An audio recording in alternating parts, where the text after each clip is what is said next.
22 77. நம்பிக்கை கொண்டவர்களே, நீங்கள் பணிவுடன் நடந்து கொள்ளுங்கள். இன்னும் பெருமையையும் கைவிடுங்கள். இன்னும் உங்கள் இறைவனையே அழையுங்கள். மேலும் நீங்கள் வெற்றி பெறும் பொருட்டு நன்மையே செய்யுங்கள். நீங்க மனசாட்சி நம்பிக்கொண்டீங்க, இறை ஒருத்தமே நம்பிக்கொண்டீங்கன்னு சொன்னா, நீங்கள் பணிவோடு நடந்துக்குங்கன்னு சொல்றாங்க. முதல் பெருமை நீக்குங்க. எனக்கு பணி வேணும். நமக்குலாம் பணி பத்தாது. அதாவது ஒரு சூழல்ல பணிவா இருக்கிறது தான் முக்கியம். மற்ற நேரத்தில் பணிவா இருக்கிறது கிடையாது. ஒரு சூழல் வரும்போது நான் பணியோடு இருக்கணும், அது கோபம் இல்லாமல் இருக்கலாம், அதில் கோபப்பட்டு அதை நியாயப்படுத்தாமல் பணியோடு நடந்துக்கலாம். கோபப்படாமல் இருக்க உயர்வான நிலை, கோபப்பட்டு நியாயப்படுத்தாமல் அடுத்த நிலை. உயர்வான வாழ்க்கை வாழணும், கோபமே இல்லாத நிலைக்கு உயரணும். நம்பிக்கை கொண்டு நீங்கள் பணியோடு நடந்து கொள்ளுங்கள். இன்னும் பெருமையை கைவிடுங்கள். என்னால் ஒரு கால் பெருமையை கைவிட முடியாது. இது வாழ்க்கை ஃபுல்லாக கேட்க வேண்டிய பிரார்த்தனையா இருக்கு. என் பெருமை வந்துடக்கூடாது, பெருமை வந்துடக்கூடாது, பெருமை வேண்டாம், பெருமை வேண்டாம், பொறுமை வேணும், பெருமை வேண்டாம், பொறுமை வேணும். என்ன கஷ்டம் நமக்கு. பெருமையில் அத்தனை கேடாக கூட நடஞ்சிருக்குது. ஒரு பேக்கேஜ் எல்லாமே வந்துடுவார்.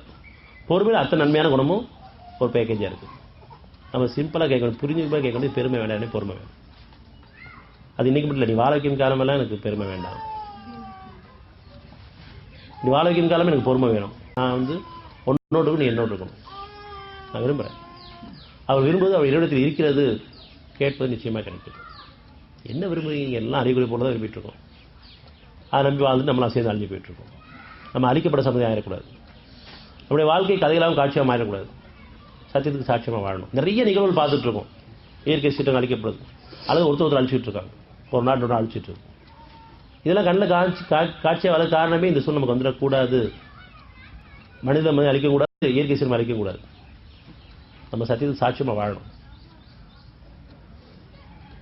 அப்படி சாட்சியாக வாழணும்னு சொன்னால் பெருமை நீக்கப்படணும், பணிவு நமக்கு வேணும்.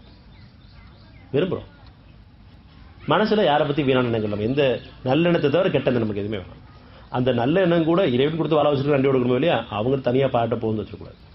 நான் ரொம்ப பொறுமையாக நீ ரொம்ப பொறுமையாக இருக்கீங்கன்னு பேசி ஒருத்தருக்கு பாராட்டிக்க வேண்டாம். அல்லாவுடைய உதவி இல்லாமல் நீங்கள் பொறுமையாக இருக்க முடியாதுன்னு சொன்னதுக்கப்புறம் அவன் நம்மளை பொறுமையை கொடுத்து வாழ வச்சுட்டு நினைக்கிறோம் இல்லையா? நம்ம பேசும்போது சில நேரம் நான் ரொம்ப பொறுமையாக இருக்கிறேன், நீங்கள் ரொம்ப பொறுமையாக இருக்கீங்கன்னு சொல்லிட்டு ஒருத்தருக்கு பாராட்டிக்கிறோம். மறைய வர முடியும். அவன் தான் பொறுமை கொடுத்து வாழ வச்சுட்டு இருக்கான். எந்த நன்மை நம்மகிட்ட இருந்தாலும் மற்றவங்க இருந்தாலும் இறைவன் கொடுத்து வாழ வச்சிருக்கான், அந்த நன்றியோடு நினைவு வேண்டும்.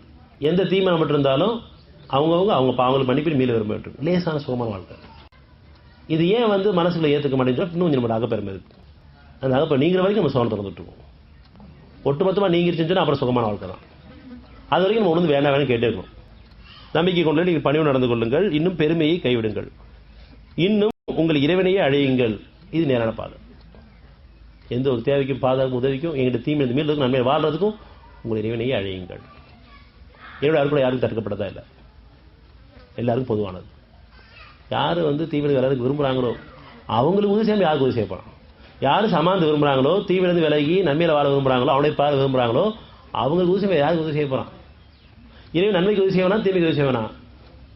நன்மைக்கு தான் உதவி செய்வான்.